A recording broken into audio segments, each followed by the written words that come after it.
Section 3.2 Understanding Standard Deviation. 3.2 Portfolio Risk and Diversification. Asset allocation and diversification play significant roles in managing portfolio risk and can have an impact on the portfolio's standard deviation.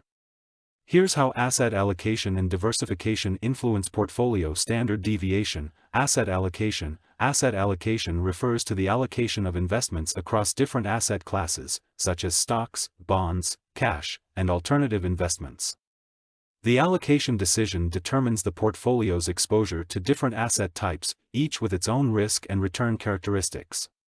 By diversifying across asset classes with different risk profiles, investors can potentially reduce the portfolio's overall standard deviation. For example, if a portfolio is heavily concentrated in high-risk assets like stocks, it may have a higher standard deviation compared to a portfolio that includes a mix of stocks, bonds, and cash.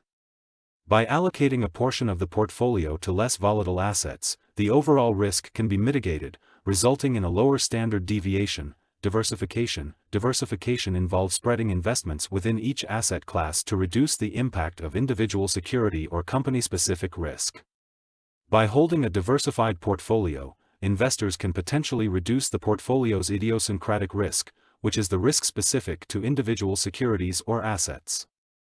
Diversification aims to have investments with low correlations or even negative correlations, as this can further reduce the portfolio's standard deviation. For example, within the equity portion of a portfolio, spreading investments across different industries, sectors, and geographic regions can help mitigate the impact of adverse events on any specific holding.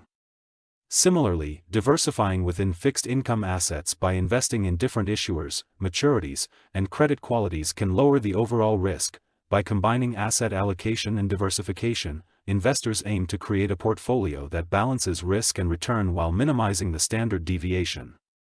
The optimal asset allocation and diversification strategy will depend on factors such as an investor's risk tolerance, investment goals, time horizon, and market conditions. It's important to note that while asset allocation and diversification can help reduce risk and standard deviation, they do not guarantee a profit or protect against losses in all market conditions.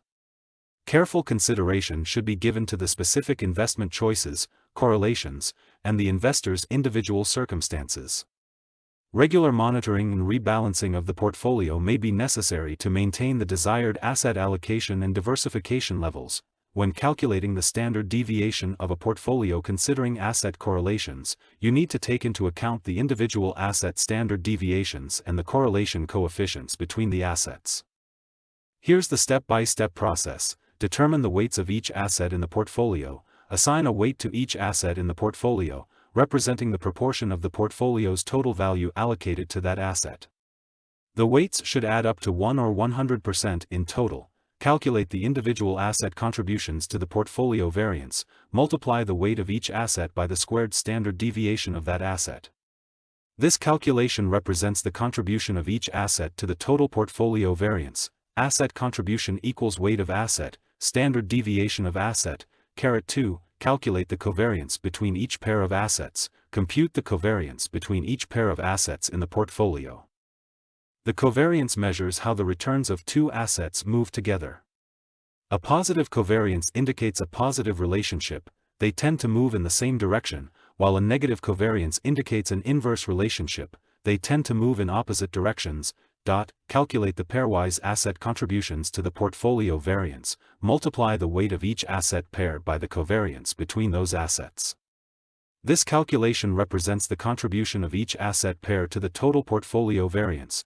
Pairwise contribution equals weight of asset 1 weight of asset 2 covariance, asset 1, asset 2, sum up the individual asset contributions and pairwise asset contributions.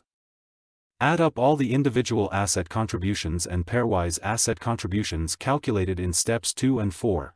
Portfolio variance equals sum of individual asset contributions sum of pairwise asset contributions. Calculate the standard deviation of the portfolio. Take the square root of the portfolio variance calculated in step 5 to obtain the standard deviation of the portfolio. Portfolio standard deviation equals SQRT, portfolio variance, considering asset correlations in the standard deviation. Calculation is crucial because it accounts for the interactions between assets and how they impact the overall risk of the portfolio. A higher correlation between assets increases the portfolio's standard deviation, as the assets tend to move in the same direction and amplify each other's volatility. On the other hand, a negative correlation or low correlation can potentially reduce the portfolio's standard deviation by offsetting the volatility of individual assets. By considering both asset standard deviations and correlations, the standard deviation calculation provides a more accurate measure of the portfolio's risk and helps investors assess the level of volatility they are exposed to.